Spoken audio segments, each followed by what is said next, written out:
I'm George Bisacca, Conservator Emeritus at the Metropolitan Museum in New York. And so I'm a restorer of paintings specialized in wooden supports. My first contact with the Prado Museum was in the 80s. I think it was about 1985 or 6. And I came with John Brealey. He was still involved in the project of cleaning the Las Meninas. And he came back to New York and called me into his office, and he said that I needed to go with him to Madrid because they were planning to restore the great Van der Weyden Descent from the Cross. And the panel support needed work, and he wanted me to come back with him and examine the picture and plan a treatment. After coming to the Prado the first time, I was surprised that they didn't. The studio really had no resources. They had no machinery, no materials. There was no microscope, there was no investigation tools like infrared and X-ray and ultraviolet. And so I realized that I would have to bring everything I needed.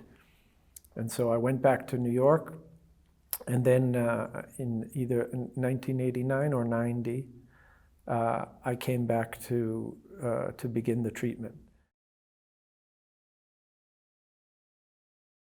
It's a very curious specialization, this restoration of the panel supports. Because although there are many schools for restoration worldwide at academic university level or sometimes dedicated programs, but nearly none of them have a specialization in the treatment of supports. It's essential to combine both an understanding of art history and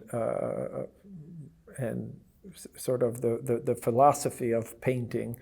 So various cracks and splits and warping and deformations like this that require incredibly accurate and very dangerous treatments to make perfect surface level of the paint film, which already exists. Obviously, it's very difficult to work on something where you have to respect the paint film. It's a very complex operation, and you have to really invent the proper course of action for each case that you work on. There are many different types of problems. My own introduction to this specialization, this field, is a very strange kind of way that I got there.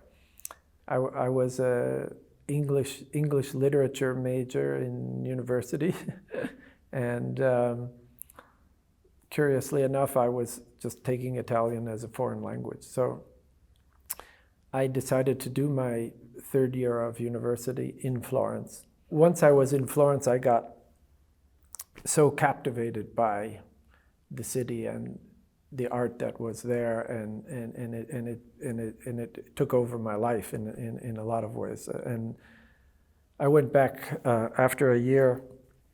I went back to the States and I finished school, and then I announced to my family that I was not going to go into my father's legal practice. I was not going to go to law school and so on, and I was going to move back to Florence. I had no idea what I was going to do when I got there, but I just knew I had to go back to Florence. And so I did, and in the early time I was there, I apprenticed with a wood carver. And I had seen these shops, and I introduced myself in one, and I was taken on as an apprentice. And I did lots of wood carving, of Renaissance frames and these kind of things. And then I didn't like sometimes how they were being gilt with gold leaf. And so I apprenticed with a gilder also then. And so then I was doing these two things. And then at the same time, I had no money, so I had to become also a tour guide. Because of that, I had to memorize a lot of art history. At a certain point, I felt there was really no, it was not enough for me, these manual skills, artisan crafts. And I wanted to combine that in some way with this art historical knowledge. And so I thought restoration would be a nice solution. And so I was incredibly naive American. And I asked my professors at the university where was the best place to train in restoration. And they told me about the Opificio, but they said they take almost no foreigners. And they said in the Palazzo Pitti, there's a very high level studio. And I said, okay, fine, then I'll go there. So I just went over there with some of my wood carvings under my arm. And I just rang the doorbell and I just introduced myself and said I wanted to train. And they thought I was completely crazy. They said, no, there's no chance. So there was, at the time working there, Andrea Rote, who later went to the Getty for the last part of his career, but he was working there. And Andrea spoke to me, and while I was talking to him and he was saying that there was no chance, I asked a question about a panel painting I saw there, and I could see this treatment on the reverse of it. And then he said to me, if you were smart, you would specialize in this type of work because you already have woodworking skills, and there are very few people that do this work. He said, we have the two best experts in Italy that come here every day in the afternoon after working at the OPD. He said, but I doubt that they will ever want to teach you because they don't want to do this kind of thing. He said, but they're not here today, but if you come back Monday, we can talk to them. So I came back and they were right away in the room when I went in, and I said, I'm here to see Andrea Rote. And someone told me, no, he's in a meeting now, but he said, talk to them. So I said to them, well, Andrea said that maybe I could train with you, maybe I could work with you. And they looked at each other like that, and they said, well, if it's okay with Andrea, I guess it's okay with us. So just then they called me into the other room, and there was Andrea coming, and he said to me, so did you talk to them? And I said, yes. He said, and how did it go? And I said, well, it's fine with them. And he said, well, if it's fine with them, it's fine with me. And so I started the next day. And that's how I somehow found a way in there. And that studio was unbelievably great. I mean, we worked on things from the entire national territory and many altarpieces that had been the first time in 400 years off the altar, that we would bring them in the studio and work on them for months and months. And then we would bring them back to the town where they were painted for and put on the altar. We would install them back on the altar. It was fantastic training that you could never get now.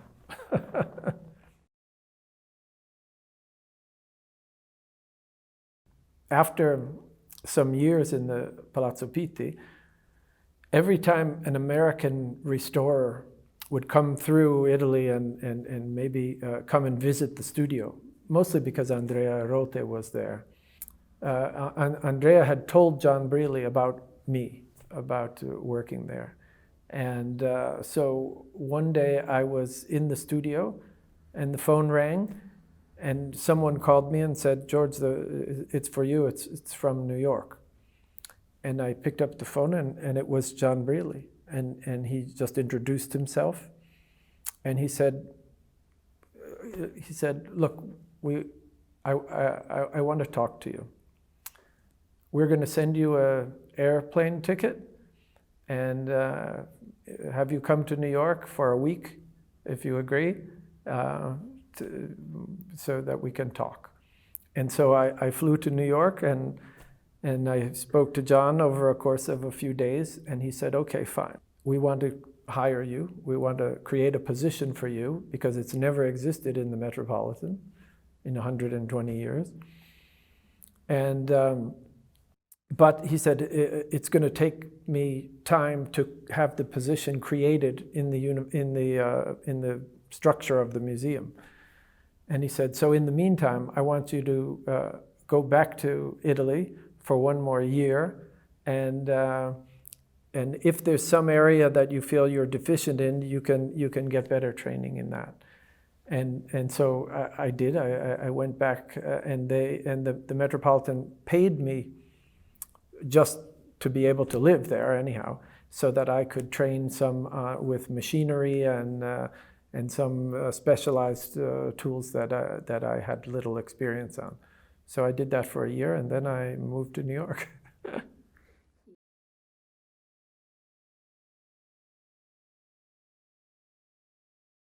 I had to work completely alone. I didn't speak one word of Spanish. No one else really spoke any usable English. And I was completely alone with this painting in a room by myself.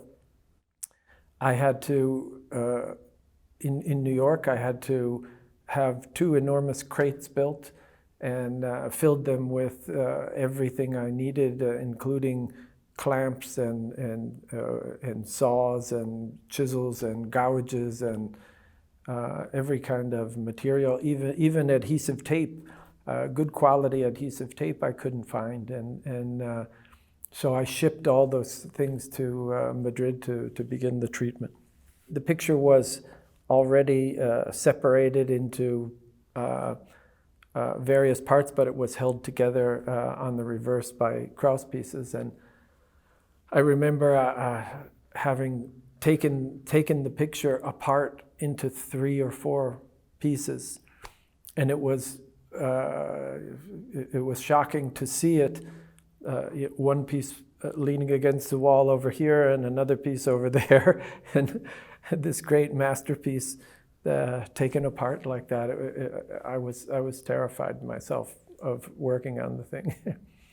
It's fairly large, the picture. It's 2 meters 62 by 2 meters.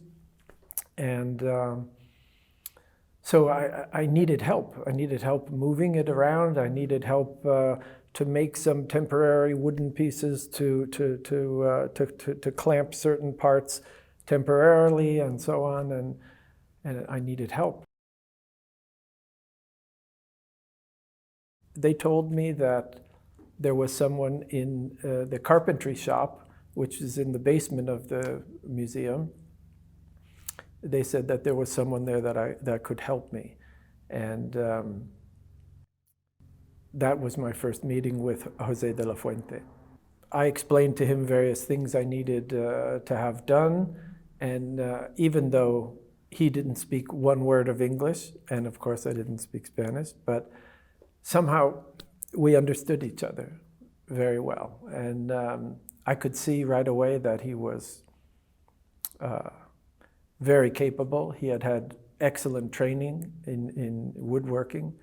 He was obviously very well qualified. And I explained to John Brealey and to the director, Perez Sanchez at the time, that José really should be brought up into the restoration studio and work exclusively there in the restoration studio rather than being in the carpentry shop. he was doing excellent work on the paintings, and I felt that he really should be given the title of paintings restorer. And this took quite a bit of time for this to pass through the administration. Manuela Mena, the subdirectora at the time, was very helpful in this, in getting this title for him. But it was a very difficult road. And so that began my kind of collaboration with Jose. But over all these years, 30 years now that Jose and I work together on special projects here at the Prado. Jose has made many trips to New York.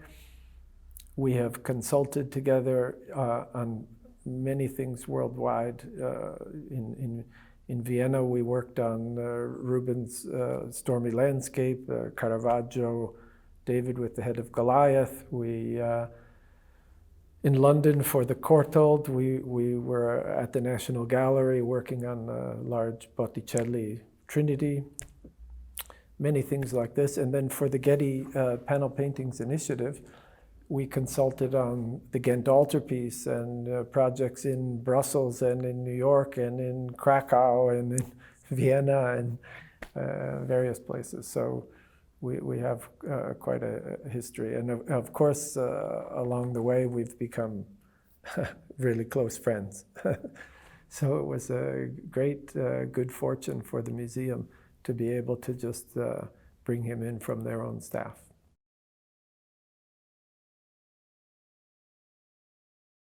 The Descent from the Cross is one of the most extraordinary paintings ever conceived.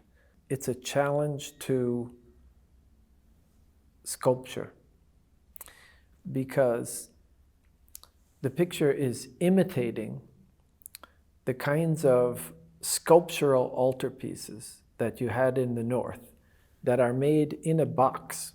This picture is imitating that, but it's doing it better than the three-dimensional works. And van der Weyden is showing his unbelievable skill in rendering these forms. And he goes through so many different aspects in that picture, from the different levels of emotional grief of each of the figures depending on how close they were to Christ. You know, the Marias fainted. The St. John on the left, his eyes are red from crying. He was so close to Christ. Other figures, they look on and they're saddened, but it doesn't touch them as deeply as other figures. And so there's a whole complex relationship between all the figures there, and even materials in the natural world. And there's just so many aspects of that picture that are miraculous. It's just hard to believe that that van der Weyden could control all that in a single work of art. The Adoration of the Magi was a very sort of unsatisfying treatment, because it was a near impossible situation, because this is quite a large painting, and it's made of wooden boards that are placed horizontally instead of vertically. And the original selection of the material, the wood itself, was of very poor quality. It was full of knots and bad cuts of wood, so that each board warped and twisted and cracked, and so many problems that developed for the painting could not be improved aesthetically. You could improve it structurally so that all the cracks were properly joined, and you could make a good surface level transition for the paint, etc. But all of these warps and twists they're just part of the structure. There's nothing you can do because it was low quality material to begin with. Even though we did an enormous amount of work on that, and it's very stable, but it's difficult to see it. It has to be lit in a very particular way so that you're not aware of these surface deformations. In conversation with Ton Wilmering at the Getty, we realized the difficulty that this last generation of real experts in the field were going to be approaching retirement, and there was really no one to replace them. And we tried to get experts from around the world in London and Florence and Brussels and Madrid, and we tried to bring them all together, and we decided to make a network where, based on various projects, we could fly in people that we identified as trainees to come and observe two experts working, for example, Jose and I. And they would come in and stay for a month, and the Getty paid for their hotels, their meals, their travel, their everything, and they would stay for a month to watch us work and help in small ways, etc. And then maybe after doing something with us, they would go another time to a project in England and work with restorers there, and this way they could get a varied experience of how different treatments were done around the world. The initiative was given, I think, $14 million over the course of 10 years or so to finance these various projects. And I think it did quite a lot to advance the field. So that was really a great thing that the Getty was able to do. The Adam and Eve was a wonderful experience. That was also done under the auspices of the Getty Panel Painting Initiative. They paid for the work, and we had constantly observers or some assistants arriving from other countries to watch Jose and I work. And the thing that was so great about working on that especially as a teaching tool, was that the two pictures had quite a different history from a certain point. The Eve panel still retains its original surface on the back. In fact, it's painted on the back and has a kind of speckled pattern as if it's imitating porphyry or some kind of stone or porphyry. And instead the Adam, the reverse was completely planed down. The panel was thinned to about less than half of its original thickness, and a very heavy cradling system was applied to the back, which then blocked and caused about 60 splits in the panel. So it had a completely different history than the Eve, and so of course we started first on the Eve because it was a simpler treatment, and we could learn more about it as we went along. After we did all this very complicated work on the Adam by removing the cradle on the back, rejoining each of the splits, changing the curvature, we put in 381 pieces of wood panel, V-shaped pieces that went down to almost touch the paint film from the reverse. Incredibly dangerous and difficult to execute. And when we finished the whole thing, we had to make a secondary kind of bastidor, a strainer, to support it with spring mechanisms and a very complicated thing. But we were amazed to see that after we completed it, the curve that it just naturally assumed by us putting together all these pieces came out to be exactly the same as the eave. And so when they got framed together, it looked like they were, like nothing had ever happened to it. And that was really quite satisfying to work on. It's been very special for me to see, to understand Rubens, I think, in a particular way. I mean, he was a different kind of genius. He had a great understanding of classical literature. He had a great understanding of classical sculpture. He had a great understanding of the history of art. He had an unbelievable ability to put down so quickly that there's no translation between the thought in his head and what comes off the brush. It's very different painting a portrait or something or painting a narrative scene. And Rubens has this ability to synthesize a whole story into one concrete moment. Okay, so he can make a single composition that alludes to everything that came up to that point and suggests what comes after it. And this ability to put that together in a composition is so just amazing. The Three Graces it's just a really poignant, wonderful picture. It's a picture that Rubens painted for himself. He had it in his home until the time of his death.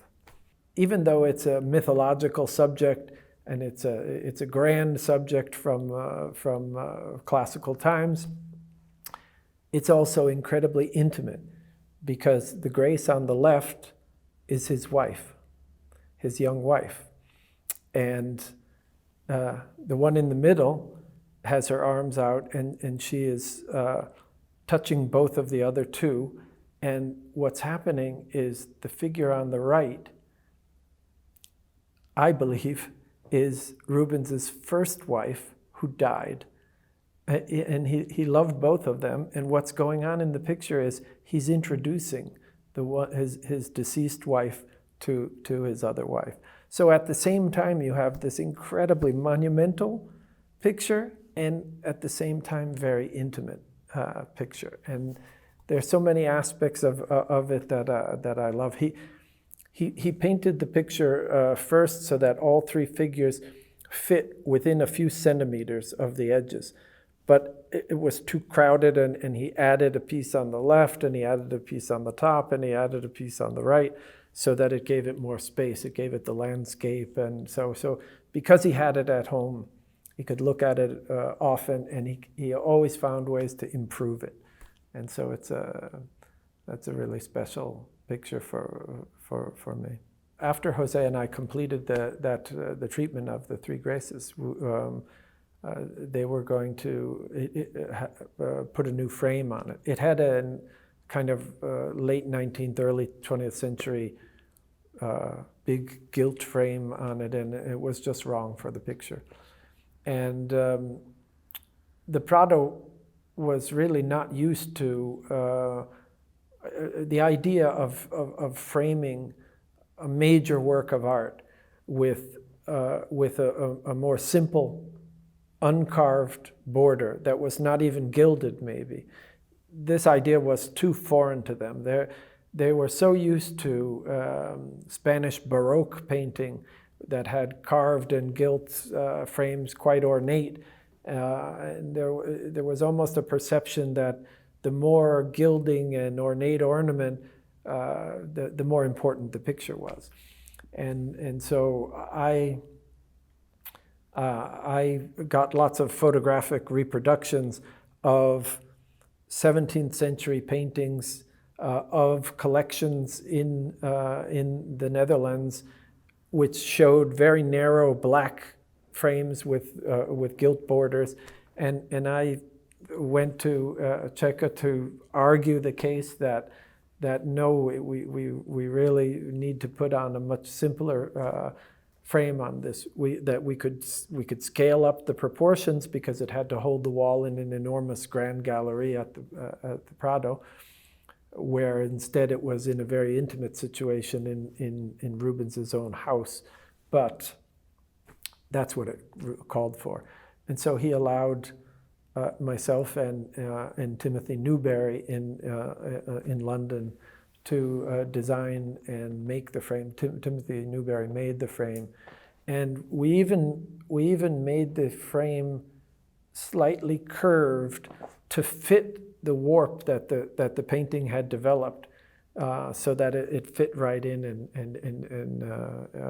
and so that you weren't even aware of the curve anymore. So that was a special case.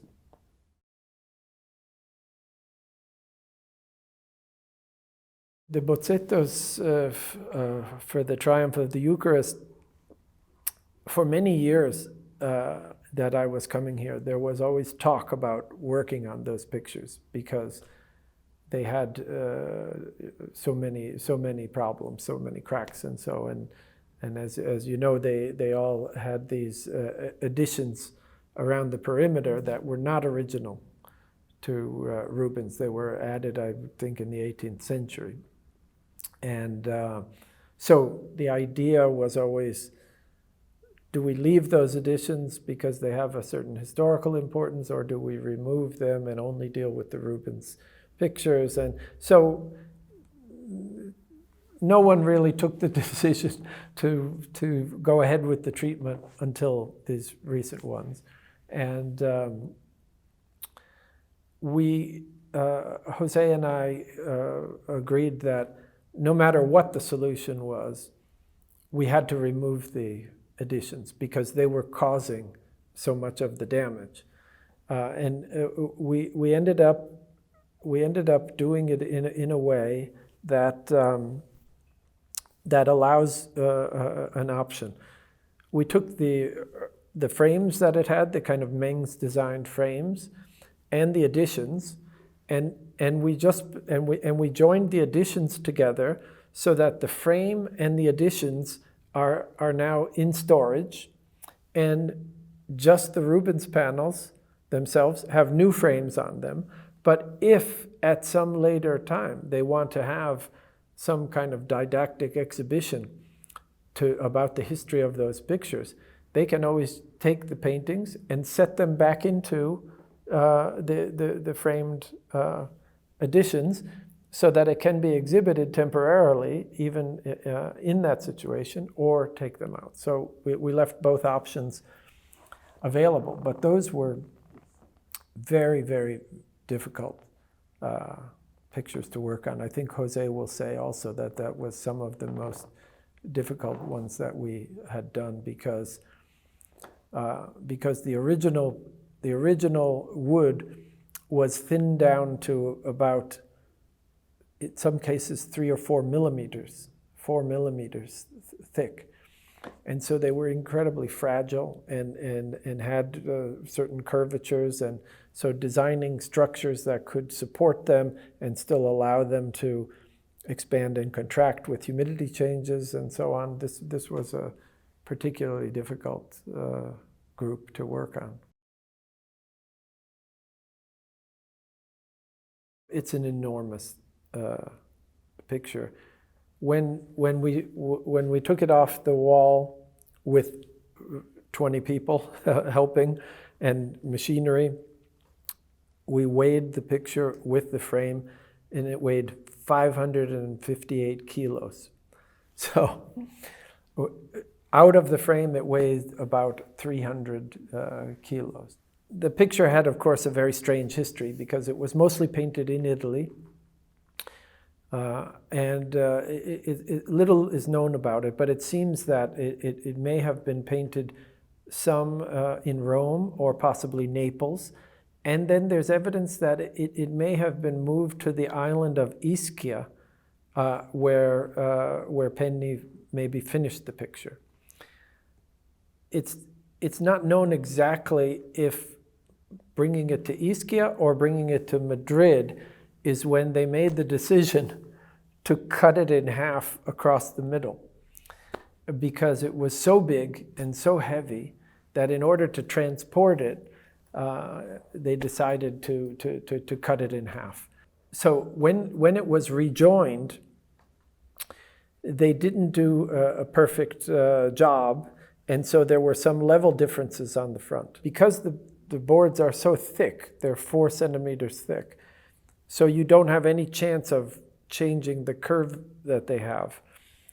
So because of that, you have a choice either to make perfect level in the middle or perfect level at the edge, but you can't make it perfect level all the way across. So instead we limited ourselves to the extremities, the top and bottom, and we did a very complicated thing of removing these cross pieces and repairing all the splits, and then making the upper and lower cross members, turning them into spring-activated cross pieces that could allow movement, whereas that center part was stable, and we decided to leave that alone. So the treatment that we finally ended up executing turned out to be very different from what we had planned.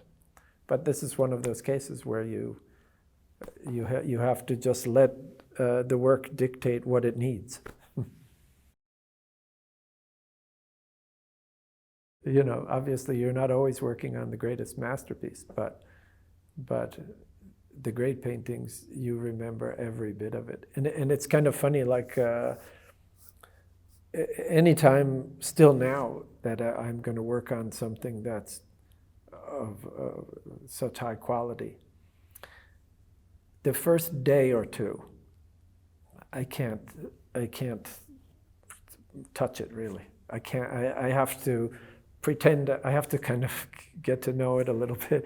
So I spend the time, you know, putting my tools in order and sharpening things and kind of walking around the picture, and so and then after a couple of days, then you decide, okay, you have to just begin it, and then once you begin, then you're in it, and it's okay, it's no problem. I think for many years, I maybe was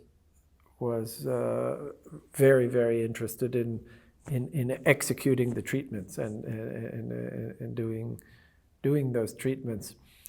But I think the older one gets, the reason that I've continued to do this for so long is just because you can be so close to these great things. I would be just as happy just looking at them as I am in treating them. And so, of course, I love to see the finished restoration and appreciate a kind of balance that we've restored to it, to see how clean we've done our treatment and how well it responds to the problem is a great satisfaction. But the best part is having months and months really close to the work and handling it and understanding all of the steps that the painter made in executing the image. You know, it's a great privilege to be that close. People were so incensed of the fact that a foreigner was invited to work on the greatest expression of Spanish painting.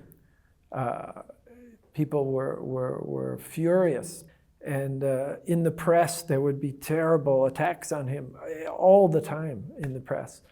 But he did a beautiful job anyhow, and of course, as time went on, it got to be recognized that he did do a great job. But it cost him a lot. It cost him, I think he never really recovered from the shock of all that. And like I say, many people think that his stroke was a result of that stress. But this we'll never know. until his arrival in America, restoration, people had to wear a lab coat, and they talked about being in the laboratory, not the studio. Not for John, you were in the studio. I know that in Spain, they still call it restauración, whereas in the Anglo-Saxon world, they don't call it that anymore. They don't call it restoration, they call it conservation.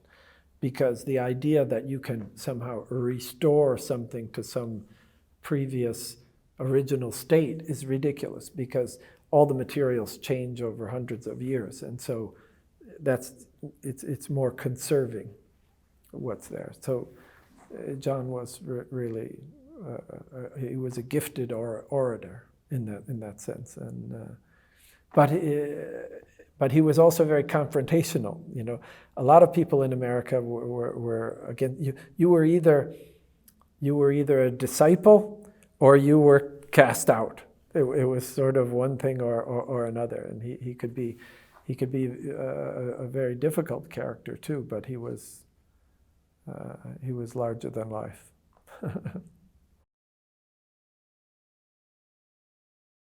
One of the great legacies of John Brealey was Enrique Quintana, in the sense that Enrique, he understood what John was doing in a very special way. He understood from John, he learned, I think, a lot from John. He understood the seriousness of what restoration is about. And so years later, when Enrique became head of the conservation department, the restoration department, he brought that spirit from John into the department. And I think he's done such a fantastic job of elevating the professional level in that studio.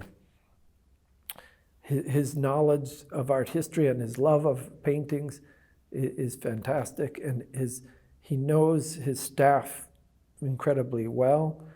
He knows their abilities, and he knows which painting is appropriate for which person. And it seems effortless. The way he moves around the studio, he's always among the easels, stopping at one and offering a comment or pointing out a detail or so. So he has a kind of presence there that he's everywhere and nowhere. He allows people to do work on their own, but he watches everything, and he's very good at steering. The quality level of work in the studio is really great, and I think Enrique would agree that it's from John that he got this. And all of the enormous changes that have happened to the Prado, in a large part, most of these things are due to Miguel Zugasa. I think he was an extraordinary director for the Prado. His 15 years here, I think, were the most stable in the entire history of the museum. He's a formidable presence, but he's calm. He somehow instills this kind of tranquil feeling, and he listens.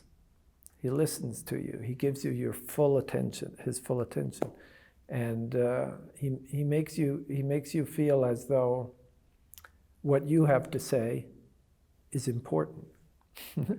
And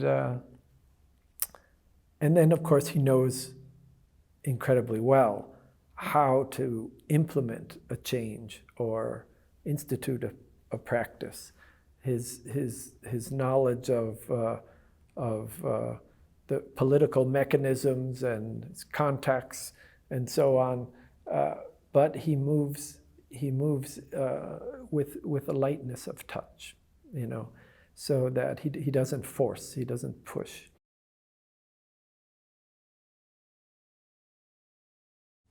I think that in order to develop from a good restorer to a great restorer, the most important thing is look at more paintings. There's nothing that can prepare you as much as looking critically at every aspect of paintings, every physical aspect, every metaphorical aspect, every philosophical aspect. You have to understand what that object is in every sense.